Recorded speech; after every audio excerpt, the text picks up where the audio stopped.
Oh, wow, that is high.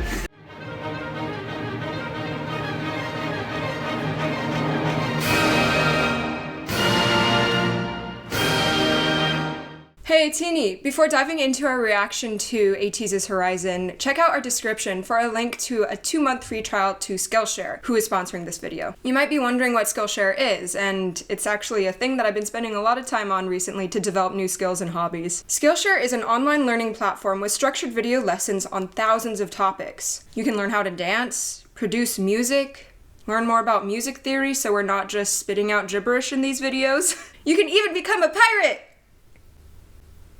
Just kidding! The annual subscription for Skillshare is $10 a month, which is so much cheaper than a lot of other online learning platforms. And in fact, if you're one of the first 1,000 people to click on the link that we have in the description, you get 2 months of a free trial for Skillshare Premium. Now, without further ado, I hope you enjoy our reaction to ATEEZ's Horizon. You're now reacting to the 8-member boy group ATEEZ and a B-side song from their 2020 Treasure Epilogue album. The leader Hongjin said that he started writing Horizon as a trainee and feels that it's a continuation of their past songs Aurora and Sunrise, which he has also contributed to writing. As the title implies, the members are looking to travel beyond the horizon to see what other treasures they can find. Maybe greater fame is on the other side. The lyrics show they are aware they will face more challenges, but they express excitement about what's to come. They also confirm their desire to travel this path together as a group. The song is composed by Eden, Lee's buddy, and leader of ATEEZ, Hongjin. Wow, the prompt of this song like makes it sound like this song is like a movie or something. 3, 2, 1.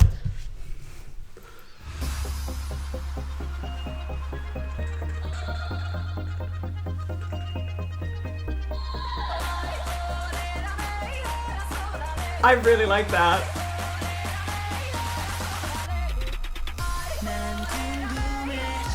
Is that the is that like a da da da da da da da da da da da da da da da? That seems like a pirate shanty sort of thing. It's definitely inspired by that. Yeah. And it's kind of in 3, so. Yeah, it seems like they put the duple and triple over each other in different situations. Hey. A lot of things changed just now. Like the rhythm really cleaned up, but now it's adding stuff back on, letting you know that a beat drop is coming. Space. Oh, this song sounds like an island adventure. That was an immediate change of meter.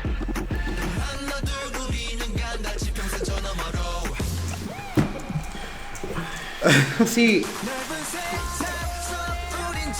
this is where I feel K-pop takes its own genre. Like, this is K-pop. They've got really, like, hearty drops. Yeah.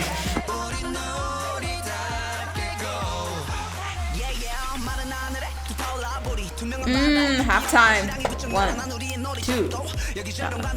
I love these, like, big feels of I love- one.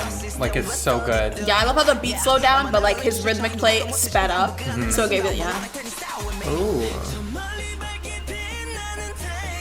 They have a good mix of elements holding you back and elements pushing you forward at the same time, so you feel kind of off kilter. Oh. Wow. That is high. How is that even high? I can't even try to sing that high. Like...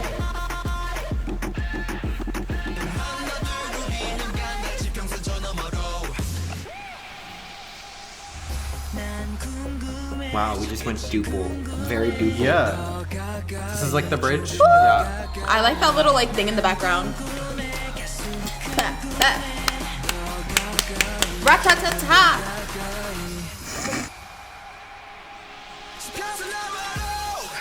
Oh, this is different, right? No, this is still duple. Yeah, they changed this. This is like a total like shift to a totally different realm in this song. Really? They just go from that galloping to just like, okay, we're keeping the same rhythm, but everything's different. Fuck it up. Wow. I feel like I can like almost see the lasers because of what I'm hearing. Oh yeah. Like, It's like those really biting synths that are like. Jur, jur, jur. What do you think? I'm kind of at a loss for words in some ways. They had two of these pre-chorus-ish things. One of them I think was followed by the chorus, and then one of them was followed by like the bridge or something. I'm kind of lost because I don't even know what the chorus is at this point. I think they just have a drop. They just have what? That's the first one, right? Yeah, this is the first one. Okay. Drop. They have a drop. 1, 2, 3. We've got a pre-chorus hook. Verse 2, pre-chorus, outro? No. And then pre-chorus. This is what I hear the pre-chorus is. Yeah, that's the pre-chorus. And then drop number 2. Oh, I don't know how I missed that. You guys might have been talking through it. I think we were. Okay, that's why. And then, but that's the thing. So this. Interesting. Yeah, this is new. But then we had this Then other we go like. straight to. Then we go straight to the pre-chorus. After and the then hook- after the after drop? the yeah. Okay, that's still bizarre. It works though. I think it works. It really, It's a little like copy paste, but it's okay. It really pushed us through the song. Like the song felt a lot shorter, probably because we were kind of like missing a chorus. I could see people getting hyped to Yeah. the song in like an arena. It's very energetic. Lots of stuff going on. It was like a wild seas shanty. It went from all types of water, from rough to smooth to an island, and then back to dang, dang, dang, dang, dang, I'm gonna blow you up with my cannon. Sure. A lot of variety. Yeah, there's a lot of variety, but I think it could easily be sliced in half in a certain way, and the balancing of its characters. I think there's like 2 or 3. Mm-hmm. Yeah, and it was recycling. Instead of like, ooh, climax, it was like. It wasn't a mountain, it was a mesa. Yeah, that was cool. Not You were really my very cup of tea. stone-faced. Okay. Yeah, not really my cup of tea. Loved the chorus. I loved that da na na na na na na na na like little motif that they had.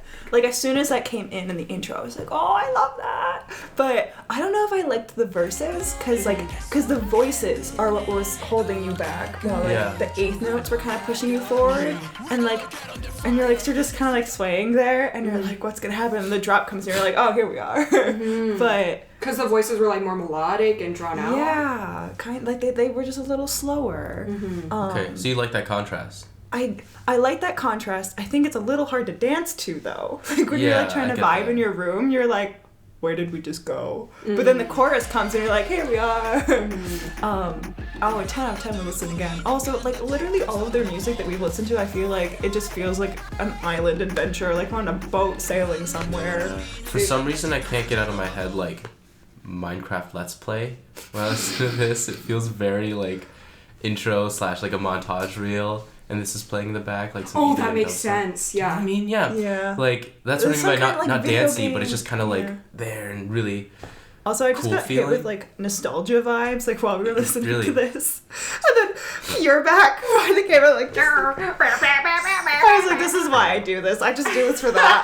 I just see what I care. I'm not gonna try to like justify or like BS why I might not have liked it because that could not be the reason why I did or didn't like it.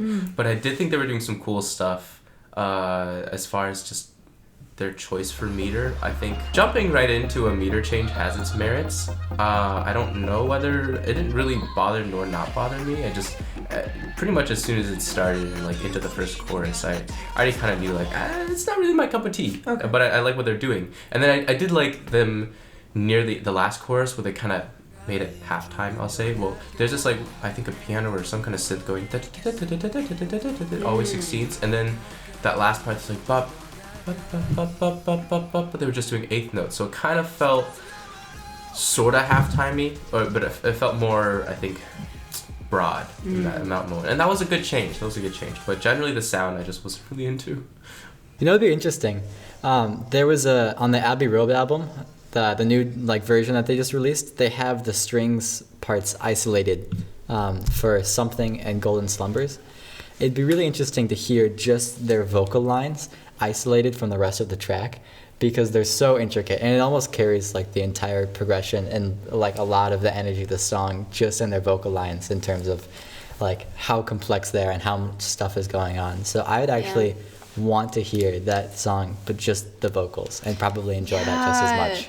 A lot of this was listening to the sort of like synth backtrack. Like I'm sure this is like a high energy dance moment for them, but they are really good at singing together. I wish we could have had like more opportunities to kind of hear them singing. Like, I stand by thinking that like their pre-choruses are always just like super hype, and partially it's because like most of them have like the da da da da da da da da da da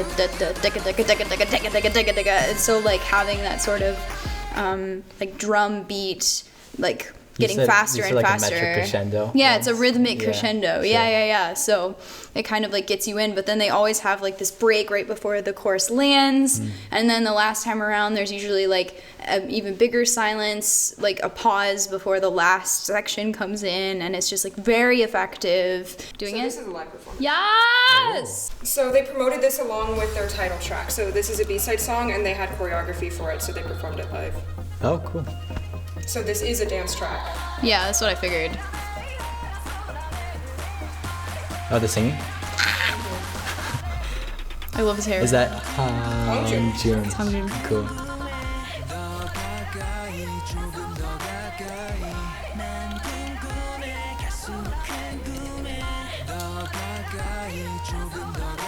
Alright, I didn't notice that motif the first time, but da da da bum. Are they going?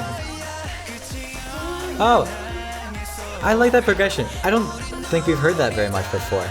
I mean, it's pretty simple, but it's nice. The 6 F 1 3 6, but the 3 ties it nicely together because it's the 5 of 6.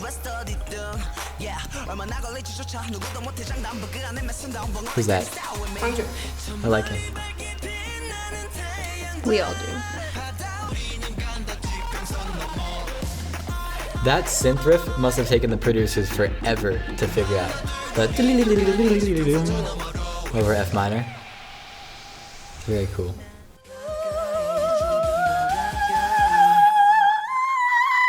Girl, you tried it. I tried. You tried it. She didn't make it, but she. I meant to go good there, but she wasn't happening. Yeah. What elements of that song did you like? I feel like the genre in general, it's very optimistic and like call to action-y and very like, oh yeah, let's go live life. So I think the genre choice with the message works perfectly. It wasn't super repetitive though. They were using a lot of different like EDM techniques. Like they really used a shit ton of different things, which kind of kept it interesting, and their voices were great as well. I thought they really did showcase their voices really well despite the EDM music. I feel like a lot lot of EDM or dubstep music, it's always about It's the simple, instrument, yeah. and the instrumental, and yeah. they just try to play off of that. But I loved how they try to contrast whatever was going, whenever the harmonic rhythm was slower, they would try to make their melody a little bit quicker. Whenever the harmonic rhythm would get faster, they would make their melodic lines a little bit more smoother and longer. Jung Ho was giving us vocals, he was giving us range, and he was giving us Kesha vibes. He sounded like Kesha. He literally sounded like a whole fucking woman. I was like, go off.